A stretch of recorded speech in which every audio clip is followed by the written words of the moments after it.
Dear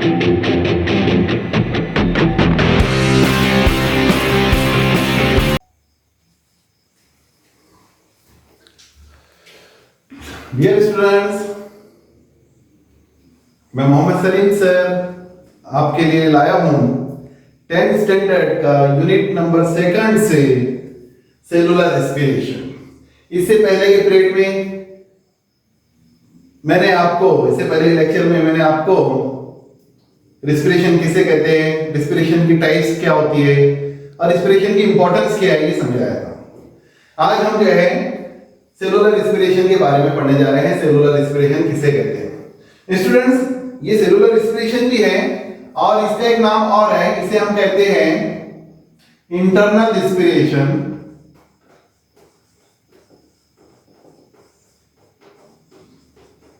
ठीक है, और एक नाम है इसका that is called as aerobic respiration. Aerobic भी कहेंगे इसको, हम बाद में कहेंगे एरोबिक और एरोबिक क्यों कहते हैं ये मैं बाद में बताऊंगा। तो students, cellular respiration is occur in all type of the organisms. सबसे पहले तो ध्यान में रखिए ये सभी ऑर्गेनिज्म में होता है, चाहे यूनिसेल्युलर हो या मल्टीसेल्युलर हो, सभी ऑर्गेनिज्म में होता है। It occur among in all the organisms. It is involve in 2 steps. इसके 2 स्टेप्स होते हैं। एक उसको भी मैं डिवाइड कर देता हूं। एक होता है एरोबिक टाइप का और एक होता है एनएरोबिक टाइप का। तो यहां एरोबिक और एनारोबिक किसे कहेंगे इसको मैंने एक्सप्लेन कर चुका इसके पहले लेक्चर में। तो ये एरोबिक रेस्पिरेशन कैसा होता है? ये एरोबिक रेस्पिरेशन अगर इंटरनल रेस्पिरेशन या सेलुलर रेस्पिरेशन के लिए ऑक्सीजन की जरूरत होती है तो ऐसे रेस्पिरेशन को हम एरोबिक रेस्पिरेशन कहते हैं, और ये इसको ऑक्सीजन की जरूरत नहीं होती है तो इसको हम एनारोबिक कहते हैं। और ऑर्गेनिज्म पे किताबों से मैंने बताया था कि इनको हम एरोब्स कहते हैं और इनको हम एनारोब्स कहते हैं। और एक नाम मैं बता देता हूं आपको, इसको हम ऑक्सीजनेटेड रेस्पिरेशन कहते हैं, इसको नॉन ऑक्सीजनेटेड कहते हैं। जेनेटिक रेस्पिरेशन कहते हैं, यानी aerobic respiration, anaerobic respiration, oxygenated respiration, non oxygenated. तो student, it is common for all organisms. अब कुछ ऑर्गेनिज्म ऐसे रहते हैं जिनको अपने रेस्पिरेशन के लिए ऑक्सीजन नहीं चाहिए, तो उनमें भी ये होता है। कैसे होता है ये हम देखेंगे। तो यहां हम देखेंगे जो पहला प्रोसेस है, इसके 3 स्टेप्स हैं, आप ध्यान में रखिए। पहला स्टेप इसका जो है वो ग्लाइकोलाइसिस है। Cellular respiration occur in steps में होता है। और कितने? 3 स्टेप में होता है। पहला स्टेप जो कहलाता है वो ग्लाइकोलाइसिस कहलाता है। दूसरा स्टेप जो कहलाता है उसे हम क्रेब्स साइकिल, तीसरा स्टेप जो कहलाता है उसको हम ETC इलेक्ट्रॉन ट्रांसफर चेन या इलेक्ट्रॉन ट्रांसपोर्ट सिस्टम कहते हैं। तो स्टूडेंट्स, ये 3 स्टेप में सेलुलर रेस्पिरेशन होता है। ये जो पहला स्टेप्स है जिसे हम ग्लाइकोलाइसिस कहते हैं, glycolysis is common for both types of the organisms, anaerobe दोनों के लिए होता है। सबसे पहले तो ध्यान में रखिए कि ग्लाइकोलाइसिस जो है ये कॉमन स्टेप है, कॉमन प्रोसेस है। किस किस के लिए? वो ऑर्गेनिज्म के लिए भी जिनको अपनी फूड के लिए ऑक्सीजन की जरूरत होती है डिकम ऑक्सीडाइज करने के लिए, और जिनको नहीं होती है। सबसे पहली बात तो it is common for both aerobic and anaerobic. ठीक है। दूसरा, मैंने इसको सेलुलर क्यों कहा? Because it occur in the cell. तो दोनों के सेल में होते हैं, एरोब्स की भी और एनारोब्स की भी सेल में होता है। तो इट इज कॉमन। दूसरी इंपॉर्टेंट चीज, it occur in the cell cytoplasm. ये सेल साइटोप्लाज्म में होता है। It occur where? Cell cytoplasm. तो सेल साइटोप्लाज्म में ये प्रोसेस होता है। इसका जो मेन काम है इस प्रोसेस में, ये भी जो है बहुत सारे स्टेप्स में होता है, बहुत सारे जो केमिकल चेंजेस इसमें होते हैं और स्टेप वाइज होता है। तो ये हम कह सकते हैं कि इसमें क्या होता है, 1 molecule of the glucose is convert into 2 molecule of pyruvic acid, ये है ग्लाइकोलिसिस। इसको मैं एक्सप्लेन करता हूं यहां पर, अभी आप समझ लीजिए क्या है। 1 molecule of the glucose is converted into 2 molecules of the pyruvic acid। pyruvic acid में कन्वर्जन होता है यहाँ पर। अब ग्लूकोज क्या है, तो simply glucose is 6 carbon compound which convert into 2 carbon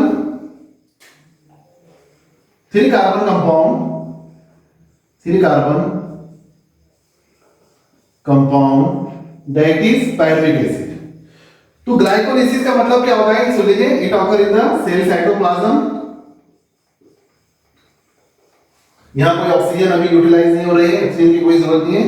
it is common for aerobic and anaerobic cell, ठीक है। First step of the cellular respiration.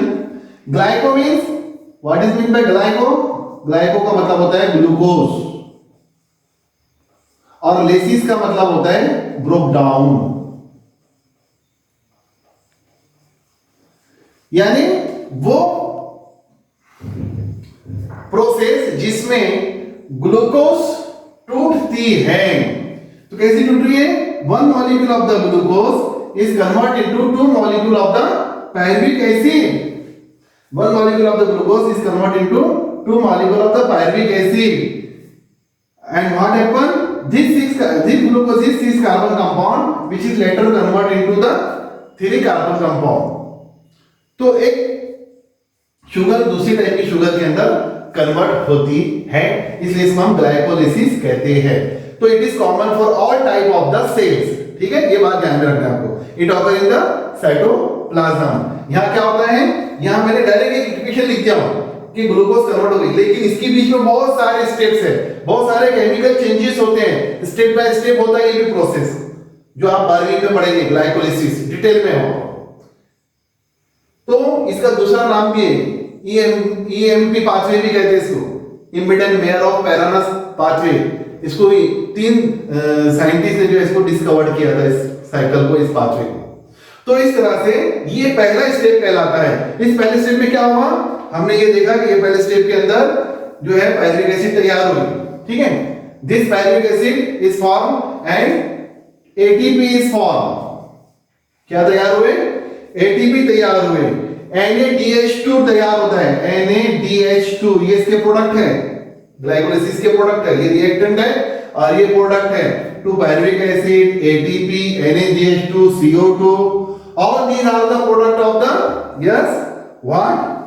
Water, sorry, see, water, H2O, all these are the product of, yes, glycolysis। तो NADH2 क्या है? Compound है जो तैयार होता है ग्लूकोज के टूटने से। अब ये NADH2 का फुल फॉर्म क्या है? Nicotinamide adenine dinucleotide. Nicotinamide adenine dinucleotide, ये इसका फुल फॉर्म है। तो ये भी है। It is also energy rich compound which is equal to 3 ATP। 3 ATP के बराबर होता है। ATP तो क्या आपको पता है? ATP इज एडेनोसिन ट्राइफॉस्फेट, ठीक है, ये एक मॉलिक्यूल है। It is energy rich compound molecule. It is also called as currency of the cell, ठीक है। ये ग्लाइकोलिसिस में होता है। इसके बाद क्या होता है स्टूडेंट्स, देखिए आप यहां पर, इसके बाद ये होता है कि अगर सेल एरोबिक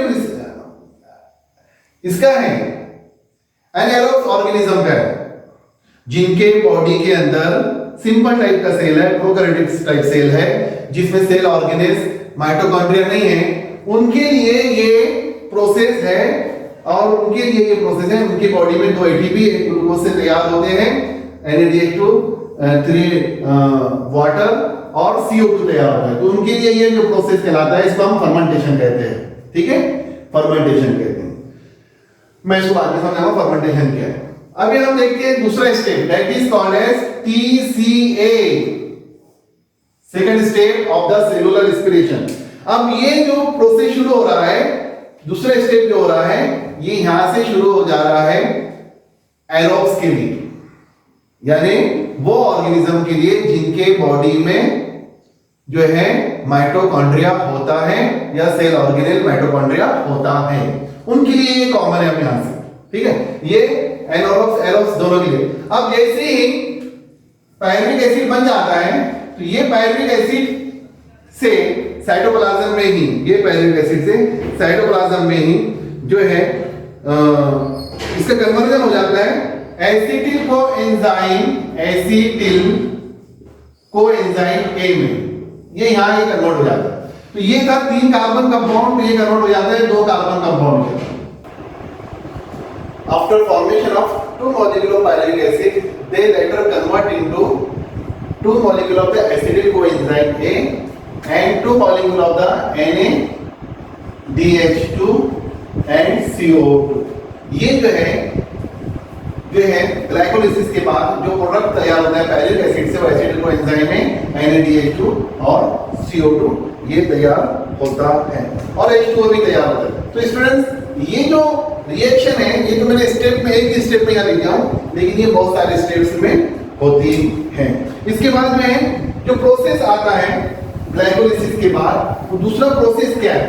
तो this process, the formation of the acetyl coenzyme A is takes place inside the cell, in the cell where in the cytoplasm. When this acetyl coenzyme get mitochondria अगर इसको मिल जाता है, माइटोकॉन्ड्रिया क्या आपको पता है? Mitochondria किसे कहते हैं?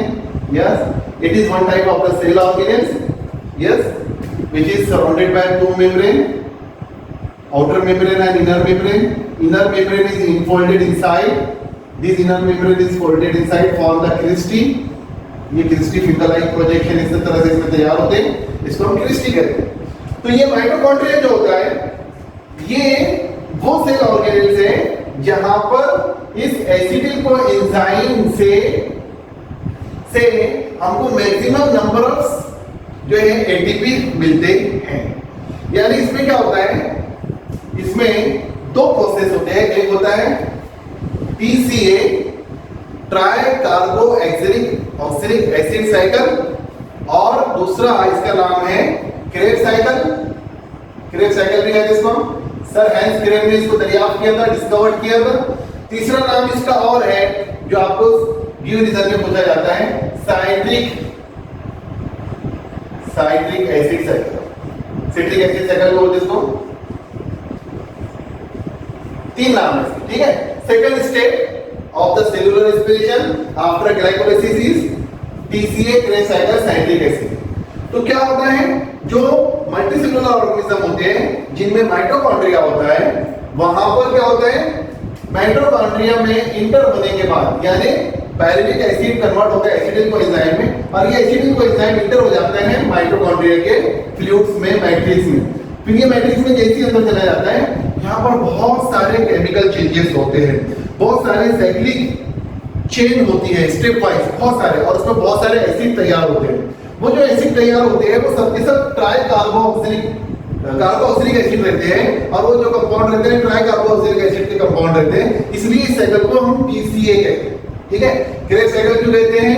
इसलिए कि सर हंस क्रेब ने दरियाफ्त किया था, डिस्कवर किया था, जिसके लिए उन्हें इसके लिए नोबेल प्राइज दिया गया था। फिर से हम साइट्रिक एसिड साइकिल क्यों कहते हैं? यस, ये भी पूछा जाता है एग्जाम में, why it is called citric acid.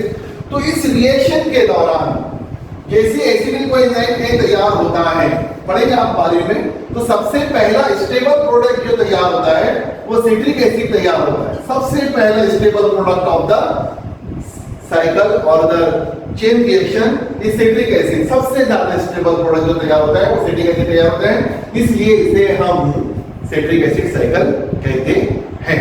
तो स्टूडेंट्स ये ध्यान में रखना है आपको सब चीजें। अब इस रिएक्शन में दौरान में क्या होता है, it is also cyclic reaction, और बहुत सारे स्टेप्स में होता है।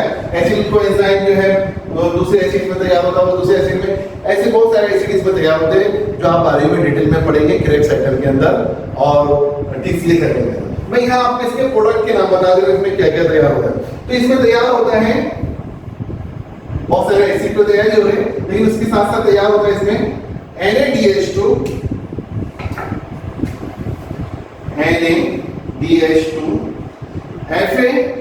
FADH2, इसी तरह से ATP और वाटर CO2, ये सब चीजें तैयार होती हैं। ये सब चीजें जो है साइक्लिकल प्रोसेस में तैयार होते हैं और ये तैयार होने के बाद क्या होता है, ये पूरा मामला जो है अंदर तक, ये पूरा चेंजेस कहाँ हो रहे हैं, माइटोकॉन्ड्रिया में। माइटोकॉन्ड्रिया कहाँ होता है, एरोब्स में, उनके मल्टीसेलुलर और सेल के अंदर एक सेल ऑर्गेनेल है जिसे अपन माइटोकॉन्ड्रिया कहते हैं। माइटोकॉन्ड्रिया को इसलिए तो powerhouse of the cell कहते हैं, क्यों, क्योंकि यहाँ पर from one molecule of the glucose 38 ATP is produced, maximum number of ATP यहाँ तैयार होते हैं। देखिए कैसे तैयार होते हैं, तो अब ये अंदर सर्कुलेशन शुरू है। तो माइटोकॉन्ड्रिया का जो इनर पार्ट है ये मैट्रिक्स होता है, ये मैट्रिक्स के अंदर ये सब चीजें हो रही है। फाइनली जब ये FADH2 और NADH2 flavin adenine dinucleotide, nicotinamide adenine dinucleotide, जब ये इसमें सर्कुलेट होते हैं, ये इंपॉर्टेंट पार्ट है इसका, क्रिस्टी, इसको हम क्रिस्टी कहते हैं, क्रिस्टी। तो सेकंड प्रोसेस कहां हो रहा है, पहला कहां हुआ, सेल के साइटोप्लाज्म में ग्लाइकोलाइसिस, दूसरा कहां हुआ, क्रेब्स साइकिल कहां हुआ, माइटोकॉन्ड्रिया में। तीसरा जो होता है जिसे हम इलेक्ट्रॉन ट्रांसफर चेन या सिस्टम कहते हैं, इलेक्ट्रॉन ट्रांसफर चेन रिएक्शन कहते हैं या सिस्टम कहते हैं, ये होता है क्रिस्टी पर। कहां होता है, क्रिस्टी पर। फाइनल जो है इसको हम टर्मिनल ऑक्सीडेशन भी कहते हैं, इलेक्ट्रॉन ट्रांसफर चेन भी कहते हैं, इलेक्ट्रॉन ट्रांसफर सिस्टम भी कहते हैं, इसके नाम है। तो ये तीसरा स्टेप है सेलुलर रेस्पिरेशन का, पहला ग्लाइकोलाइसिस, दूसरा क्रेब्स साइकिल जो कहां हो रहा है, माइटोकॉन्ड्रिया के मैट्रिक्स में हो रहा है, तीसरा इलेक्ट्रॉन ट्रांसफर चेन जो कहां हो रहा है, माइटोकॉन्ड्रिया के क्रिस्टी पर हो रहा है। अब यहां पर क्या होता है, ये जो मॉलिक्यूल्स है NADH2 यहां से होकर गुजरकर 3 ATP के मॉलिक्यूल जनरेट करता है, ये FADH2 2 ATP के मॉलिक्यूल जनरेट करता है। इस तरह से यहां पर ATP जनरेट होता है और ATP जनरेट होने के बाद ये ATP हम यूटिलाइज करते हैं एनर्जी के तौर पर। इसलिए हम माइटोकॉन्ड्रिया को पावर ऑफ द सेल कहते हैं और ये ATP को हम हमारे मेटाबॉलिक एक्टिविटीज और दूसरी एक्टिविटीज के लिए इस्तेमाल करते हैं, इसलिए ATP को cash currency of the cell कहते हैं। तो cash currency of the cells कहते हैं। तो यहां पर क्या क्या तैयार हुआ, वाटर तैयार हुआ, ATP तैयार हुआ और CO2। It is the product of the cellular respiration. तो अगर मैं वो रिएक्शन की यहां लिखूं तो आपको समझ में आ जाएगा, one molecule of the glucose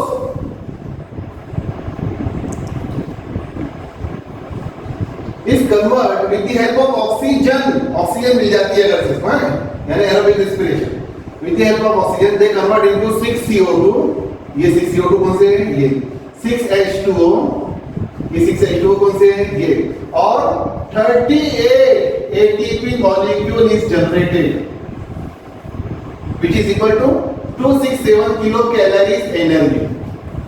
तो ये है वो ATP, ये है उसके प्रोडक्ट। तो finally one molecule of the glucose is broken down into 6 molecule of the CO2 and 6 molecule of H2O and 38 ATP molecule of the, yes, ये हुआ पूरा ग्लूकोज का ऑक्सीडेशन। इस तरह से ग्लूकोज जो है वो ऑक्सीडाइज होती है, कंप्लीटली ऑक्सीडाइज होती है एरोबिक रेस्पिरेशन। और हम ये कह सकते हैं this glucose is not completely oxidised into an aerobic respiration. जैसे वही रिएक्शन में यहां लिख रहा हूं C6H2NO6, अगर ग्लूकोज को ऑक्सीजन नहीं मिलती है, ऑक्सीजन नहीं मिलती है यानी ग्लाइकोलाइसिस होता है, तो पायरुविक एसिड में कन्वर्ट हो जाता है, फिर ये पायरुविक एसिड जो कन्वर्ट होती है ये इथील अल्कोहल में कन्वर्ट हो जाती है और इथील अल्कोहल और दो CO2 में plus CO2 plus 2 ATP molecules. तो यहाँ पर क्या हो रहा है, दो फर्क देंगे, यहाँ अगर इसको ऑक्सीजन मिल जा रही है तो उसका कंप्लीट ऑक्सीडेशन हो रहा है, तो पूरे ATP मिल रहे हैं, हमको maximum amount of the energy मिल रही है। यहाँ क्या हो रहा है, ऑक्सीजन नहीं मिल पा रही है तो क्या हो रहा है, कोई तो इंटरमीडिएट प्रोडक्ट तैयार हो रहा है और 2 ATP है, minimum number of ATP is produce. हम ये कह सकते हैं कि 2 ही ATP यहाँ तैयार हो रहे हैं। तो एरोबिक रेस्पिरेशन में कंप्लीट ऑक्सीडेशन होता है फूड मॉलिक्यूल्स का, ग्लूकोज का कंप्लीट ऑक्सीडाइजेशन होता है और एनारोबिक रेस्पिरेशन में नहीं होता है। क्यों? Because there is no need of the oxygen, इनको ऑक्सीजन की जरूरत नहीं होती है, इसमें ऑक्सीजन ऑक्सीडाइज नहीं करती है। तो ऑक्सीजन की मदद से जो है फूड मॉलिक्यूल्स कंप्लीटली ऑक्सीडाइज होते हैं और मैक्सिमम नंबर ऑफ एनर्जी तैयार होती है। So student, it is about the cellular respiration. I think you understand very well this here.